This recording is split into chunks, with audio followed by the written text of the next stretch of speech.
aywa yéen kaay ak lu ñu xëyee Cheikh Diop lañ ci àndal maa ngi lay ziar. delloo ziar Fati. dëkk suba si. suba saa yi nii ñu ngi sant bu baax a baax a baax alhamdulilah. alors yéen kaay ak lu ñu xëyee dañ koy doore ak l'observateur mu mel ni à la une législative yi ak fantasiro gi bëri na de. fantasiro bi bëri na ak itam li nga xam ne moom moo di joxoñañ tey baara mu mel ni itam lépp lu ñeer li nga xam ne nag moom moo di guerre wi Fati mel na ni lu nga xam ne nag daal nay tàmbali ak itam génn yi nga xam ne. ku jégi ak itam mouvance présidentielle daal dañ koy amal dañ ko gën a faram-fàcce wax itam ci vol bi maanaam càcc yi nga xam ne nag ñu ngi am jamono yi nag ci réew bu Sénégal lañ koy daal di wax ndax itam li ñuy am bari na ñenn ci ñoo xamante ni itam jot nañoo dund lu ni mel ñoom ñu ngi addu di nit li anam moo nga xam ne noonu la ñu ko dundee bi ngi ci li nga xam ne moom moo di page 11 bu observateur lépp lu ñeel itam wàllu li nga xam ne moom moo di bor bi réew bu Sénégal ci la jamono ba tey mi ngi nuppi di taxaw tribunal bu Thiès moom moomay nag dañ ko daal di tëj ci diirug dundam CH Samb ginnaaw bi nag ca tribunal bi ginnaaw bi audience bi doon am foofee la bëggoon a faat boppam mbirum ki nga xam ne moom moo di Idrissa Gana Gueye boobaak léegi coow li jip ci li nga xam ne folote woon nañu ko ci mayo Paris te rek mu ni méngoog lépp lu ñeel borom ñaari tur yi te mu bañoon ne du ko sol mu mel ni itam observateur mi ngi dikk ak ñun ci ay leeral enquête dikkaat ba tey ci liste Yewwi Askan Wi Sonko itam mi ngi wax yenn ci ay rëq-rëq woo xamante ni am na ci wàll wi ci yooyu la jamono itam ki nga xam ne moom moo di Aminata Touré daal nay tontu Ousmane Sonko wala boog mu mel ni ku koy tontu li mu xam le mu di amul kenn koo xamante ni mënees na leen xupp ñu àddu ci leneen mu ñeel quotidien législative validation yu candidature yi Sonko tête de liste rek daal di xëy fësal Yewwi Askan Wi à Dakar li nga xam ne nag moom moo di seen ak liste daañ ko valider ay kaddu ki nga xam ne moom moo di Ousmane Sonko daay wile dafa lak Fati mi ngi ci li nga xam ne moom moo di page 3 bu le quotidien waxuñu fan la nag waaye lu toll ci ñeenti doomi aadama daal nañ ci ñàkk seen bakken lu bëri itam ci ay jur daal di ci faatu lu ñeel itam yokkum payooruk ñi yëngu ci wàllu njàng mi ak njàngale mi comité suivi ni ki tey bii lee daañu daje wala boog ëllëg daañu daje ngir rek càmbar mbir mi ñu àddu ci leneen mu di le soleil dikkaat ba tey ci li nga xam ne moom moo di wàllu koom crise mondiale réew bu Sénégal ba tey ci li jamono mi ngi taxaw mu mel ni nag saalit amagul faati lu ñeel itam lépp lu soxal wàllu délestage Sénélec daal nay indexé li nga xam ne moom moo di qualité wu combustible ñu dikkaat ci beneen mu di libération dikkaat na ba tey ci ki nga xam ne moom moo di Aminata Touré mi wëy di ñaax ñi nga xam ne nag ñoom ñoo di ndaw ñu Sénégal yi la mu xamle mu di bu ñu nangu benn yoon kenn kuy toog këram di leen rek xiirtal ngir ñuy wàcc ci li nga xam ne nag moom moo di mbedd mi di amal ay coow ak yeneen yu ni xeetoo lu ñeel itam plainte bi nga xam ne xalif général des Layènes daal na koy amal ginnaaw li nga xam ne nag moom moo di yenn ci ay enregistrement yoo xamante ni kàddu yu fa jibee tegginewul nag mu mel ni itam journal bi le mi ngi ñuy nittali li nga xam ne moom moo di l'enquête wi DC li nga xam ne fësal na ko ci wàll wi accident ba diwaan bu Kédougou ki nga xam ne moom moo di chauffeur bi nag la mu xam le mu di da doon nelaw ci li nga xam ne moom moo di volant bi boobule accident jur lu toll ci juróomi doomi aadama daal di ci ñàkk seen bakken ñaar itam am ci ay gaañu ñu dikkaat ci leneen mu di tribune di wax ba tey ci li nga xam ne nag moom moo di procureur bi nga xam ne avait requis 5 ans contre lui moom Barthélémy Diaz di maire bu Ndakaaru di ñàkk daana janoo ak ki nga xam ne moom moo di doyen des juges daañu xam itam mbir moomee fan la daal di féete luñ ci xawal itam ñi nga xam ne dañuy faral di këf maanaam deux roues yi mu mel ni nag journal bi li dikkaat na ci bu baax a baax mu di tribune de ci Fall jamono yi nag dagg na ay yoxoom ba mu set wecc ci lang gi boobaak léegi coow li nga xam ne amoon na ci fa nga xam ne fa la féete Walf Quotidien dikkaat ba tey ci ki nga xam ne moom moo di Ousmane Sonko njiit bu Pastef la mu waxtaanee démb bari na bokk na ci jàppale bi nga xam ne nag mu ngi koy jàppale Idrissa Gana Gueye lépp lu ñeel itam tekkaaral wu société civile ak yeneen yu ñu xeetoo mi ngi koy nittali ci li nga xam ne nag moom moo di Walf Quotidien Les Échos dikkaat ba tey ci lépp lu ñeel li nga xam ne moom moo di mbirum Barthélémy Diaz ak itam ay ñoñam ci lépp lu ñeel compétition wu ñeel élection législative yi ndax dañuy dumooy wala bokk dañuy gën a dëggal seen bopp ci wàllu wi ba tey Sonko di daal di attaqué li nga xam ne moom moo di direction générale yu élection yi naka noonu itam daal dinay défendre bu baax a baax ki nga xam ne moom moo di Khalifa Ababacar Sall naka noonu itam àdduna ci ñi nga xam ne dañoo meroon ginnaaw classement bi ci li nga xam ne moom moo di liste bi laas di kat ba tey ci li nga xam ne moom moo di FMI mi nga xam ne mel na ni kuy tàccu président de la République du Sénégal moom Macky Sall laas bés bi le jour lañ koy daal di àddoo muy Sénélec yenn ci ay perturbations yi nga xam ne daal nay am ci jamono yile ci lépp lu ñeel wàllu courant bi xuy xamaj bi nga xam ne itam dañu koy nemmeeku lépp lu soxal lan moo waral lu ni mel daal na koy nittali ci li nga xam ne nag moom moo di bés bi le jour Gana Gueye affaire d'état la ci la jamono diggante président Macky Sall ak itam Macron yi nga xam ne melal ni kuy ñuy joxante loxo source a dikkaat ba tey ci li nga xam ne nag moom moo di 8 coalition yi maanaam juróom-ñetti coalition yi nga xam ne nag daal nañuy jaar ci étape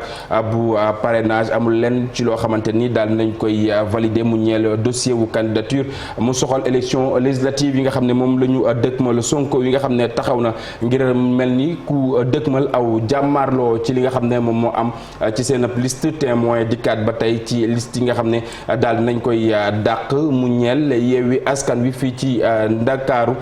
par la direction générale des élections diggante Yewwi ak itam Benno Bokk Yaakaar mu mel ni itam jamono yi nag joxonante baaraam bi daal nay tàmbali lu soxal itam wàllu yorin wi ci wàllu koom jëriñ ji nga xam ne moom lañ dénk wàllu wi moom Abdoulaye Daouda Diallo mel na ni rek ku am mbégte ci taxawaay bi nga xam ne gouvernement bu Sénégal amee na ko ci wàllu wi waaye jàppal ne ci weneen pàcc wi mu mel ni nag témoin jagleel na aw pàcc ki nga xam ne moom moo di Amadou Hampâté Bâ ñu dikkaat ci beneen mu di Sud Quotidien dikkaat ba tey ci langu ko politique bi ci département bu Ndakaaru rawatina Yewwi Askan Wi mel na ni rek ku génn ci li nga xam ne nag moom moo di jeu bi record dikkaat ba tey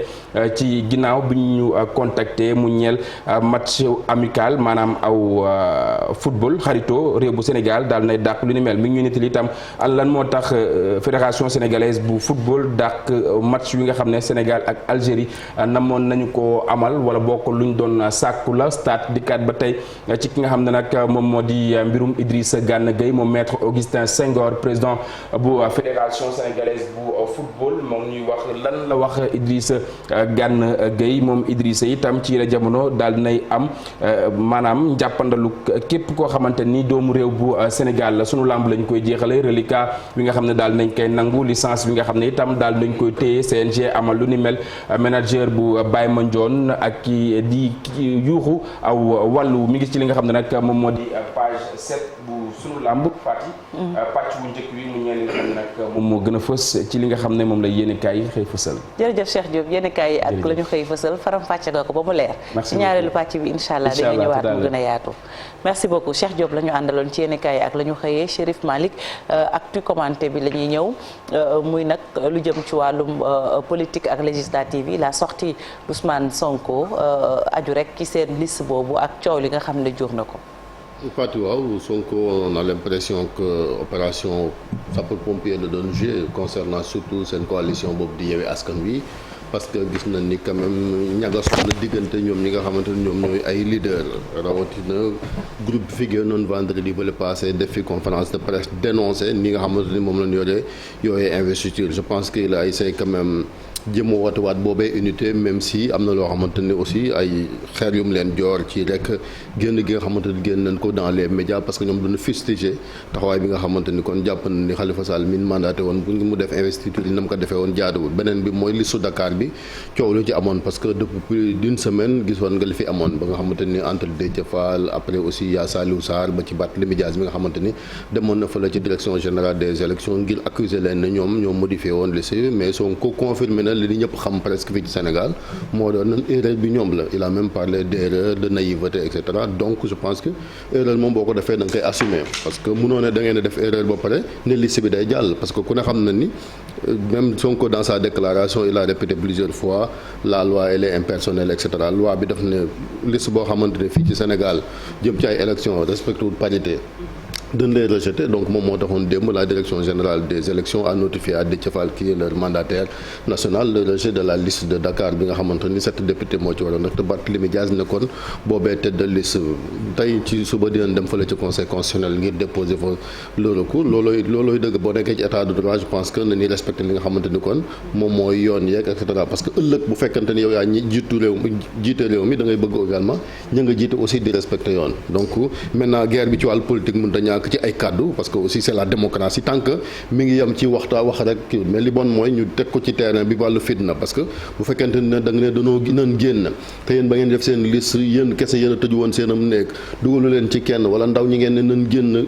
boolewu leen ci je pense que yoonu benn gone nekkut say nga bëgg ko utiliser ci li nga xamante ni moom mooy rek ci guerre politique ba ay bakkan di ci rootaat et cetera parce que am na loo xamante ni yàgg naa xew fii ci Sénégal violence ba ay nit di ñàkk seen bakkan depuis 1960 ba léegi war nañ ko dépasser quand même franchir étape boo xamante ni kàddoonte mënul ñàkk comme ni ko Aminata Touré defee tontonte ak ñoom loolu mooy Sénégal loolu ay démocratie bu Sonko waxee kii tontu bu kee waxee aussi kee tontu tant que mi ngi yem ci ay kàddu problème amu ci li bon rek mooy ñu franchir beneen pas boo xamante ni violence physique lay def beneen bi tam mooy quand même erreur bi nga xam ne def nañ ko am na ci koo xamante ni moom moo ciy payé mooy Barthélémy Dias bi nga xamante je pense que le grand perdant dans cette affaire c'est lui parce que bu fekkente ni rejeté nañ liste bi et puis moom it xamoon na ni donc Barthélémy Dias d'après Sonko ce qu'il a dit que moom it am na une part de responsabilité ci affaire rejet bi parce que xawoon naa lànk ne duñ génne soit ki nga xamante ni quand même mooy Pala Samb wala Papo Mbengue mi nga xamante ne mooy Babacar Mbengue bi nekk le maire de Bel-Air donc après Sonko ca mu gis nga bi mu naan nee naa ko finalement ñun ñooy leaders yi ñun ñooy décider finalement ñu jël seen responsabilité après y a eu une erreur ba lii am donc je pense que il faut que nit ñi assumer ko parce que boo juumee aussi da ngay nangu ne da ngaa juum responsabilité c'est responsabilité mais waru am benn impact ci la marche du pays parce que Sénégal aussi dafa war a avancer ci guerre bi nga xamante ne ci wàllu politique la chaque fois ñu koy dund ba musiba di ci am bërki démb rek am na lu fi xewoon dimanche bi passé bi ñu fàttaliku anniversaire assassinat maître Babacar Seye yu mel ni moo ko indi woon ay problèmes yoo xamante ne ci wàllu politique la ay élection législative la woon et je pense que loolu Sénégal war na ko dogu ne dootu fi amati ay nit di ñàkk seen bakkan comme li xewoon mois de mars waratu amati fii ci Sénégal comme li xewoon également entre 2011 2012 ba ay bakkan di fi rot waratul amati ñi nga xamante ni ñoo koy sooke nag lu mu leen jaral muy Macky Sall mi nga xamante ni affaire mandat bi bis bu taxawee ne daf fi indiwaat ba nit na cee ñàkk seen bakkan lu mu ko jaral na ko jaral ñun ñi nga xamante ni Sénégal moo ñu ñor ba du fi amaat feree na ko ba affaire mandat du fi amaat ñoom Sonko waa opposition bi tamit mois de mars li mu leen jaraloon ba ay bakkan rot fi nañu ko jaral ñun ñi nga xamante ni Sénégal moo ñu ñor ba loolu du fi amaat donc ñoom ñëpp il faut que ñu mettre leen devant leurs responsabilités ñoom ñi nga xamante ni ñoom ñooy les acteurs politiques. Malick rapidement. waaw très rapidement Sonko il est dans son rôle de chef de l'opposition donc li nga xam ne moom moo ko war mooy d'abord mu fexe ba seen coalition bi bañ a tas boo gisee pratiquement leader yi nga xam ne yëpp dañ leen jiiñoon baaraamu tuuma ci njuumtele am ku ci nekk daf la jéem a raxasal sa ginnaaw ba mu set wecc donc il n'est pas dans l'intérêt de Yewwi que bloc bi disloqué wu donc loolu mooy d'abord premier rôle bi nga xam ne moom la def beneen bi ci des mooy la bataille de l'opinion est engagée moom offensive la def waa Benno def contre-offensive donc actuellement ils sont dans la bataille de l'opinion et maintenant l'opinion c'est qui mooy ñun Sénégalais c'est le peuple sénégalais et le peuple sénégalais est souverain donc tey du ñu nangu peuple sénégalais bi politiciens yi jël ñu en otage di manipuler peuple bi ñun ñooy xool li nga xam ne mooy suñu wareef ci lii xew diggante ñaari camp yi parce que coow li mooy ku nekk benn arme nga yor mooy sa carte électeur bu ñu eggee ca élection ya ku nekk def sa wareef dem toogaat sa kër donc loolu mooy première bataille bi c'est la bataille de l'opinion ku nekk yaa ngi jéem a jouer ci conscience su nit ñi maintenant Sonko a reconnu qu'il y a erreur nag bu amee mais c'est contradictoire de dire que erreur la ñu def dëgg la waaye suñu liste day jàll mënoo def erreur ba pare te doo payer les pots cassés donc c'est pas possible beneen bi ci des aussi là c'est une bataille judiciaire qui va être engagée est-ce que la liste de Benno bi nga xam ne dafa am benn nit de plus dans les parrainages war na jàll également donc loolu yi tamit beneen mbir la bu nga xam ne ci wàllu yoon buñ ci demee dinañ xool fan la wànneen di mujjee ki gëtam mais li wér te wóor moo di ni Déthié dina dem conseil constitutionnel déposer li nga xam ne moom moo di seen recours nañu bàyyi yoon mu def liggéeyam après maintenant on verra ce qui adviendra et le peuple prendra ses responsabilités face à cette situation. Très bien Maroul. gis nañ ne dañuy seetlu ne chaque avant élection Sénégal nii lay faral di demee mais que après dañuy faral di joxe l'exemple dans les urnes. Mais comme je dis souvent on doit justement bu ñu bëggee gën a dëggal suñu démocratie. faut que genre fait yi itam ñu ci taxaw di ko def en toute responsabilité en toute maturité. ndaxte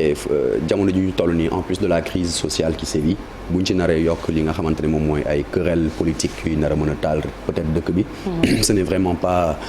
n'est vraiment pas recommandé, ce n'est pas conseillé. Après, dans le discours de Sonko, il y a quelque chose que je comprends pas, mooy que muy reconnaître ne erreur am na comme ni ñu ko fi waxee erreur am na mais malgré tout que cette liste finalement elle sera reçue on se demande comment. Je pense que ni ñu waroon def rek mooy seen recours bu ñu déposé même si peut-être l'espoir est infime ñu xaar justice def liggéeyam et puis comme l'a dit aussi Mimi Touré je pense que tey Sénégal bu stable machallah c'est grâce un petit peu en grande partie même à la force de nos institutions bien ancrées. S'attaquer verbalement à ces institutions pour un opposant qui bi nga xamante ne day nar a jël il aspire en tout cas à prendre le pouvoir pour nar a sukkandiku itam ci institutions yooyu pour mën a stabiliser réew mi je pense que c'est pas bien choisi. Merci beaucoup ci actu commenté bi léegi ñu jàll ci leneen muy un jour au Sénégal un jour dans le monde.